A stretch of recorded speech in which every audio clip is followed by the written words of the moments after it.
Political league आज सीधे इस वक्त हो रही है कांग्रेस के ऑफिस के बाहर, क्योंकि कांग्रेस को लेकर बड़े आरोप लगाए संजय निरुपम की ओर से। संजय निरुपम जो कांग्रेस छोड़ चुके हैं, संजय निरुपम ये कह रहे हैं कि कांग्रेस में जंग लग चुकी है। संजय निरुपम ये कह रहे हैं कि कांग्रेस इतिहास बन चुका है, उसका कोई भी भविष्य नहीं होने वाला है। जो टॉप लीडरशिप है उसमें अहंकार भरा हुआ है।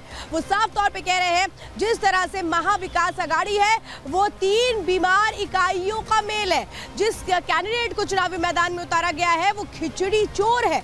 बहुत बड़े आज दावे किए गए संजय निरुपम की ओर से, जिन्होंने साफ तौर पे बता दिया कि कांग्रेस का कुछ नहीं होने वाला है, क्योंकि कांग्रेस में अब 5 पावर पॉइंट बन चुके हैं, यानी 5 पावर पॉइंट अपनी तरह से पार्टी को चलाने की कोशिशें कर रहे हैं। तो ये बड़े खुलासे आज संजय निरुपम ने किए। वो साफ तौर पे कह रहे हैं कि आगे की रणनीति क्या होगी ये तो बताएंगे। लेकिन दूसरी तरफ आज कांग्रेस का साथ छोड़ दिया उनके अपनों ने, यानी आप समझिए एक एक करके कैसे उनके नेता अलग हो रहे हैं। कांग्रेस पर विश्वास नहीं रह गया और इसी में गौरव वल्लभ, वो नाम जिन्होंने ये कहा कि सनातन विरोधी है कांग्रेस, क्योंकि यहां हर दिन सनातन को लेकर के अपमान करना ये हम नहीं कर सकते। हर बार कहा गया आला कमान से, लेकिन आला कमान की ये जो खामोशी है ये कैसे अब हमें चुभने लगी है। ये गौरव वल्लभ के ही बोल नहीं है, बल्कि उन तमाम नेताओं के बोल है जिसमें अर्जुन मोढवाडिया रहे हैं, जिसमें प्रमोद कृष्णम रहे हैं। इन सब ने एक ही बात कही थी कि सनातन का अपमान कर रही है कांग्रेस और उसी राह पर चल रही है। लेकिन आज सुरजेवाला कैसे 2 कदम आगे बढ़ गए, महिलाओं का अपमान करते हुए नजर आए। आज होता क्या रहा दिन भर और किस तरह से अब कांग्रेस अपनों में ही गिरती नजर आ रही है। शुरुआत इस रिपोर्ट के साथ।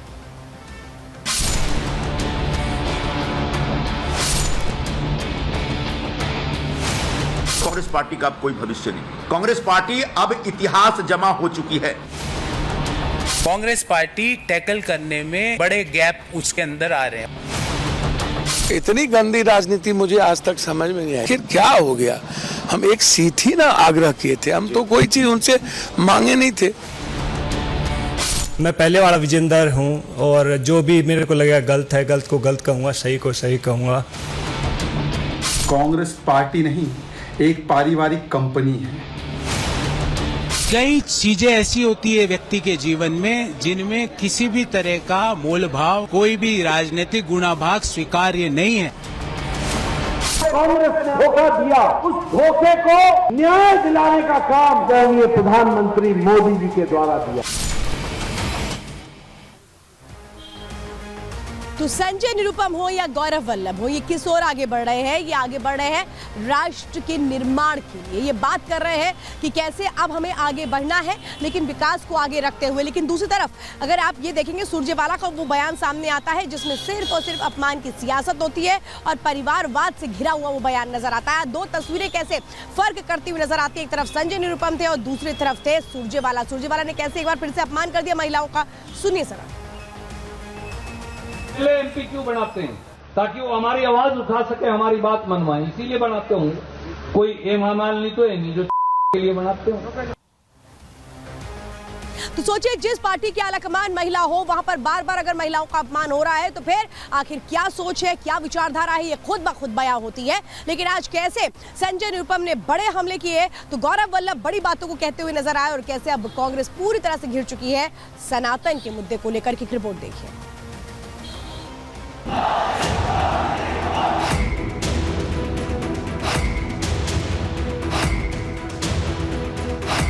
कांग्रेस अभी बॉक्सर विजेंद्र सिंह के सियासी पंच से उभरी हुई नहीं थी कि 24 घंटे में ही संजय निरुपम और गौरव वल्लभ ने कांग्रेस की राष्ट्र और धर्म विरोधी चरित्र पर डबल अटैक कर दिया। जहां गौरव ने सदी हुई भाषा में कांग्रेस को आईना दिखाया, वहीं संजय निरुपम ने कांग्रेस के 5 पावर सेंटर्स पर जुबानी तीर बरसाए। कांग्रेस पार्टी के नेताओं ने, कांग्रेस पार्टी के जो अलायंस पार्टनर्स हैं, उन्होंने सनातन धर्म के ऊपर बड़े बड़े प्रश्न उठाए। क्यों उसका जवाब नहीं दिया गया? मेरे में इतनी ताकत नहीं है कि जब सनातन धर्म के ऊपर सवाल उठाए और मैं चुपचाप बैठ जाऊं, मेरे से नहीं होगा। इस समय कांग्रेस पार्टी में 5 पावर सेंटर्स हैं। तो जो 5 पावर सेंटर है उसमें सबसे पहले तो परम आदरणीय सोनिया गांधी जी का एक पावर सेंटर है, दूसरे आदरणीय राहुल गांधी जी का भी एक अपना पावर सेंटर है, उनके आसपास भी एक कोटरी है। फिर बहन जी की भी एक अपनी कोटरी है, वो अपने ढंग से एग्जर्ट करती रहती हैं। अध्यक्ष महोदय हैं और आखिरी एक जो पावर सेंटर है जनरल सेक्रेटरी ऑर्गेनाइजेशन का वेणुगोपाल जी का, वो भी एक पावर सेंटर बना हुआ है भाई। गौरव वल्लभ, संजय निरुपम, विजेंद्र सिंह, आचार्य प्रमोद कृष्णम, ये वो नेता हैं जो कांग्रेस की कुत्सित मानसिकता से परेशान है, जिनकी आवाज को दबाया जा रहा है, राष्ट्र विरोधी सोच थोपी जा रही है। लेकिन इन नेताओं ने पार्टी से ऊपर राष्ट्र को तरजीह दी और कांग्रेस का हाथ छोड़कर अपनी अलग राह चुन ली। मैं कह रहा हूं कांग्रेस पार्टी का अब कोई भविष्य नहीं। कांग्रेस पार्टी अब इतिहास जमा हो चुकी है। अब कांग्रेस पार्टी हिंदुस्तान की राजनीति की मुख्य धारा की पार्टी नहीं रही। उनके आचरण से, उनके कर्मों से, उनके एक्शन से, उनके कदमों से यह बात स्थापित होता है। जो नीतियां हैं और जो इश्यूज हैं उसको कांग्रेस पार्टी टैकल करने में कहीं ना कहीं बड़े गैप उसके अंदर आ रहे हैं। मेरे में इतनी ताकत नहीं है कि मैं सुबह से शाम बैठकर वेल्थ क्रिएटर्स को गाली देता फिरूं। मोदी विरोध में कांग्रेस ऐसी अंधी हुई कि वो अपने कार्यकर्ताओं की अनदेखी करने लगी। परिवारवादी माहौल में दम घुटा तो गौरव और संजय जैसे नेताओं की भड़ास खुलकर सामने आ गई। ये वो नेता हैं जिन्होंने परिवारवाद की बजाय राष्ट्रवाद को चुना।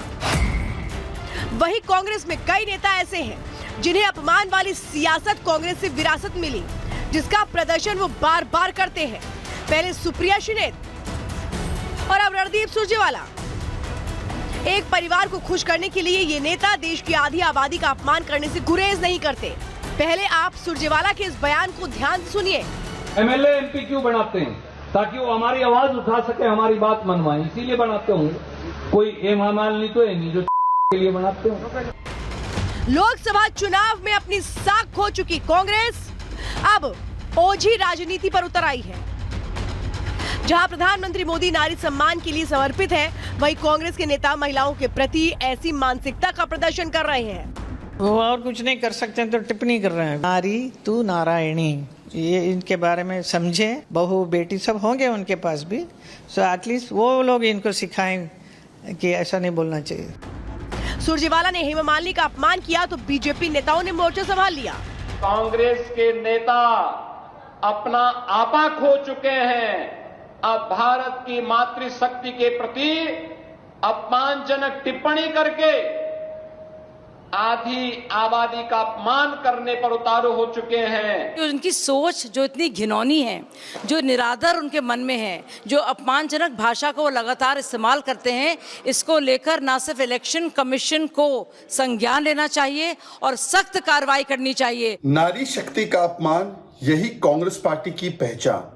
और अब एक नहीं, दो नहीं, कई कांग्रेस के नेता है जो बार बार महिला शक्ति, नारी शक्ति का अपमान कर रहे हैं। लोकसभा चुनाव में कांग्रेस की बौखलाहट खुलकर सामने आ गई है। भरोसेमंद चेहरे पार्टी छोड़ रहे हैं। जो पार्टी में है वो आलाकमान को खुश करने के लिए महिलाओं का अपमान कर रहे हैं। राहुल गांधी मोहब्बत की दुकान खोलने की बात करते हैं, लेकिन उनके नेता समाज में जहर घोल रहे हैं। अब देखना यह होगा कि ऐसी ओझी राजनीति के दम पर कांग्रेस क्या हासिल करती है। Bureau report, Republic Bharat.